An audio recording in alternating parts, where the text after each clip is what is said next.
Bismillahirrahmanirrahim. Assalamualaikum warahmatullahi wabarakatuh.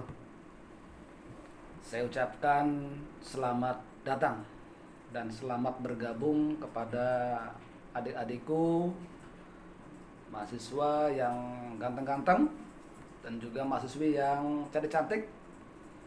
Selamat datang dan selamat bergabung menjadi bagian keluarga besar Sekolah Tinggi Ilmu Kesehatan Kuningan. Anda tidak salah, Anda sudah tepat mengambil pilihan untuk belajar ilmu kesehatan di kampus yang kita cintai ini. Tentunya kita jadikan bahwa kampus Stiko ini menjadi rumah kedua, di mana Anda bisa belajar berbagai macam ilmu, profesi, dan yang lainnya terkait dengan kesehatan. Dan pada kesempatan ini, saya akan menyampaikan mengenai kaitannya dengan bagaimana kita di perguruan tinggi ini dalam menghadapi bencana. Secara khusus adalah kaitannya dengan kesadaran, membentuk kesadaran terhadap lingkungan hidup dan kesiapsiagaan kita di perguruan tinggi terkait dengan bencana. Sebagaimana kita ketahui adik-adik semuanya, bahwa kita ini sekarang tidak bisa dihindari, tidak bisa ditolak bahwa kita ini hidup di negara yang memang memiliki resiko tinggi terhadap bencana. Ini tentunya tidak terlepas dari kondisi geografis negara kita. Negara kita ini negara yang dikelilingi oleh cincin api yang disebut dengan Ring of Fire. Sehingga dari Sabang sampai Merauke ini, negara kita ini dilalui oleh gunung-gunung berapi yang memiliki potensi yang sangat besar untuk suatu waktu kapanpun bisa meletus.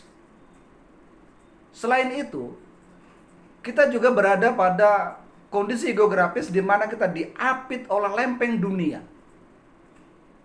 Lempeng dunia ini terus bergerak, yang bisa jadi suatu saat akan terjadi sublimasi dan yang lainnya, sehingga menimbulkan kondisi disebut dengan gempa ataupun juga tsunami.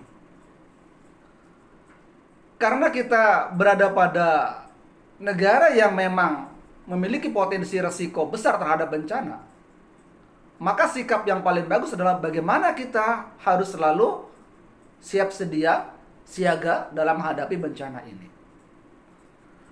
Kita tahu bahwa berbagai macam bencana itu bisa terjadi di negara kita. Hampir dipastikan semua bencana ada di negara kita. Sehingga ada sebagian ahli yang menyebutkan negara kita ini merupakan supermarketnya bencana. Mau cari bencana apa? Ada loh di kita. Gunung meletus? Ada di kita. Bahkan yang saat sekarang meletus lagi, Gunung Sinabung, itu juga menjadi gambaran. Banjir ada di kita, kebakaran ada juga, tsunami dan yang lainnya. Jadi kita ini dikelilingi oleh bencana, dan secara umum bencana ini dibagi menjadi beberapa jenis bencana. Ada yang bencana terjadi karena faktor murni alam, seperti gunung meletus. Ada juga bencana yang terjadi karena adanya andil daripada perilaku kita. Seperti apa misalnya? Kaitannya dengan kerawanan sosial, keributan dan yang lainnya, kecelakaan dan yang lainnya.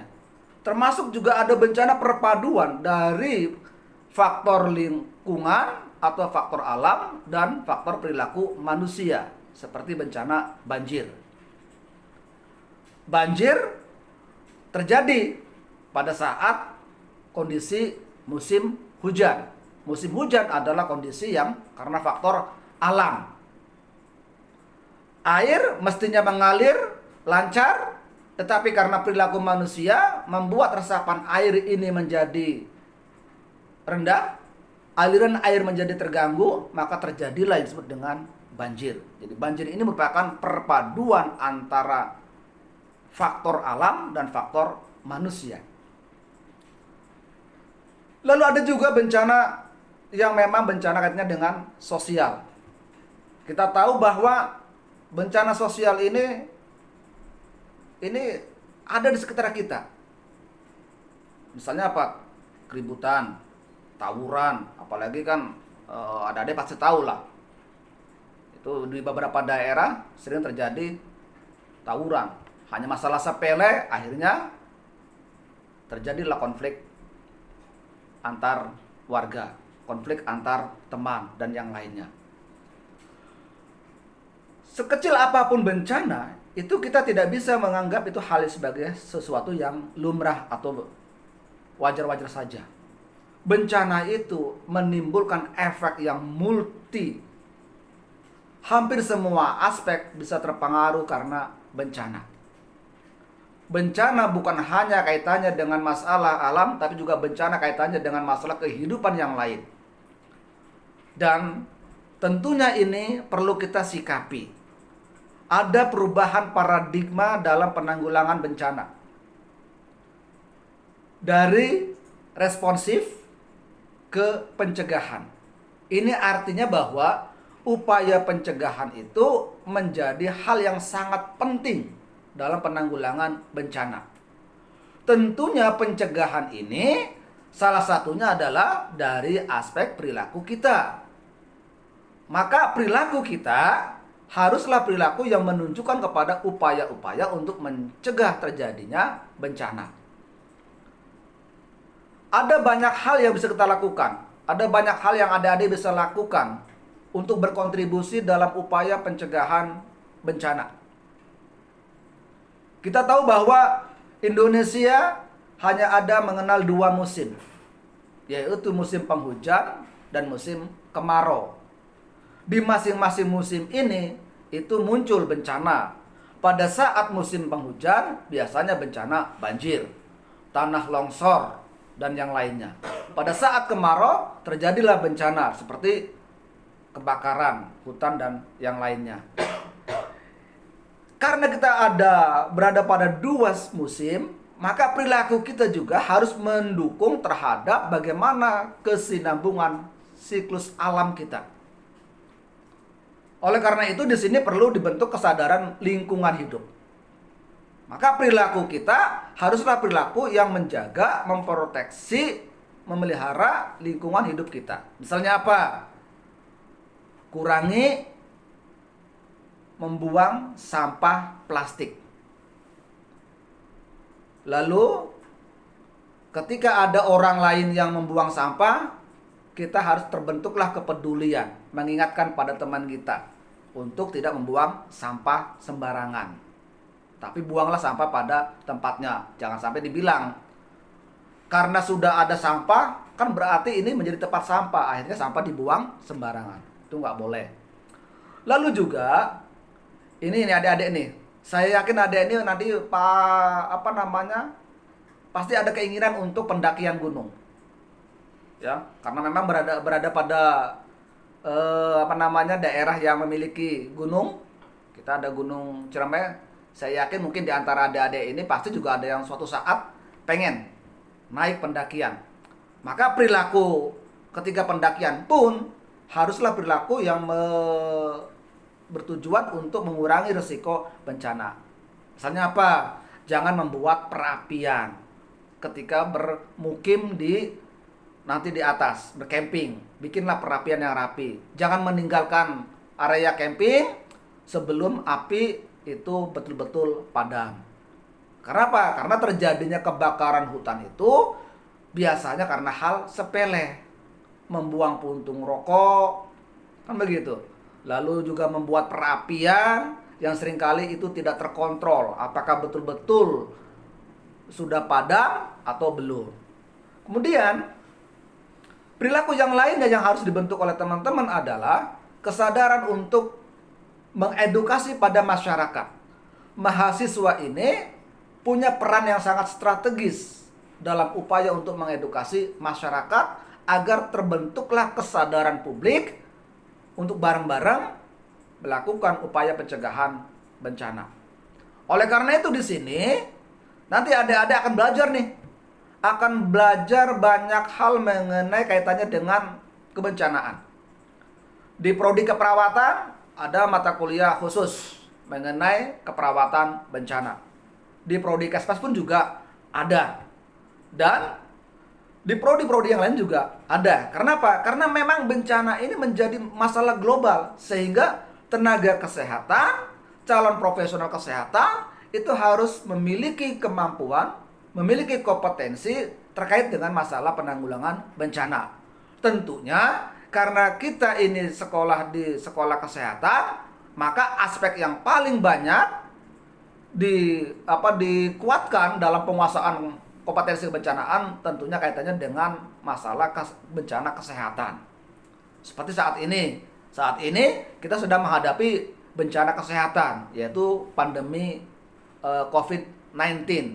Ini menjadi satu pembelajaran buat kita bahwa bencana itu berbagai macam bisa terjadi, termasuk bencana kesehatan. Oleh karena itu, adik-adik mulai saat ini, karena adik-adik sudah membuat keputusan untuk menjadi profesional kesehatan, maka tidak ada lagi alasan Anda untuk tidak menggali, meningkatkan ilmu pengetahuan, skill, keterampilan, dan yang lainnya terkait dengan masalah kebencanaan.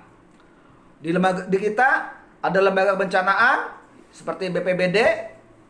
Itu adik-adik silakan sering bersilaturahim, bergabung di sana, belajar di sana untuk memperkaya hasanah keilmuan Anda, untuk memperkaya keterampilan Anda, dan untuk membangun jejaring Anda. Kenapa? Karena kesehatan itu adalah mengcover semuanya, termasuk bencana itu mengakibatkan dampak kesehatan. Oleh karena itu, kita sebagai profesional kesehatan harus mulai menggeluti masalah kebencanaan. Tentunya ini tidak terlepas daripada metode pembelajaran. Ada teori, ada praktek, dan suatu saat kita bisa belajar ke lapangan. Ketika nanti ada bencana terjadi, alhamdulillah kampus kita ini aktif dalam berperan terhadap penanggulangan bencana. Beberapa kali saya sering dengan rekan-rekan mahasiswa dari prodi-prodi yang lain, kita sering ke daerah bencana. Seperti yang terakhir itu pada saat terjadi bencana di Selat Sunda itu, kita dengan mahasiswa melakukan upaya penanggulangan bencana di sana. Kemudian juga sebelumnya kita juga pernah ke bencana banjir bandang di Garut dan yang lainnya.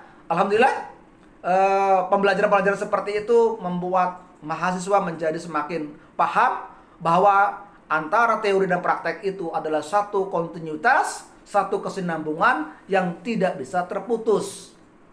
Ilmu kesehatan bukan ilmu hafalan tok, tapi ilmu yang harus dipraktekkan. Dan praktek ini adanya di lapangan. Oleh karena itu perlu dipersiapkan. Selain itu, di bencana ini, profesional kesehatan harus kuat juga secara fisik. Bukan hanya penguasaan keilmuan, keterampilan, tapi juga fisik harus kuat. Kita tahu bahwa ketika profesional kesehatan, ketika tenaga kesehatan itu dia datang ke lokasi bencana, itu ibarat kayak orang masuk ke dalam medan pertempuran. Apapun kondisi di sana bisa terjadi. Resiko-resiko kecelakaan bisa menimpa pada siapapun, termasuk kita. Oleh karena itu, stamina harus kuat, fisik harus kuat, sehingga teman-teman mahasiswa sudah mulai saatnya untuk bagaimana cara kita untuk melatih skill motorik.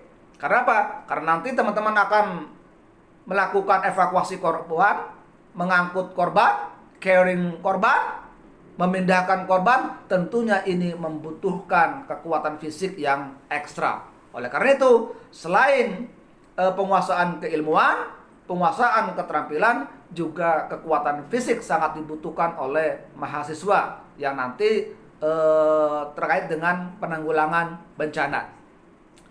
Dan saya yakin mungkin di antara kalian ada yang akan tertarik dengan masalah kebencanaan.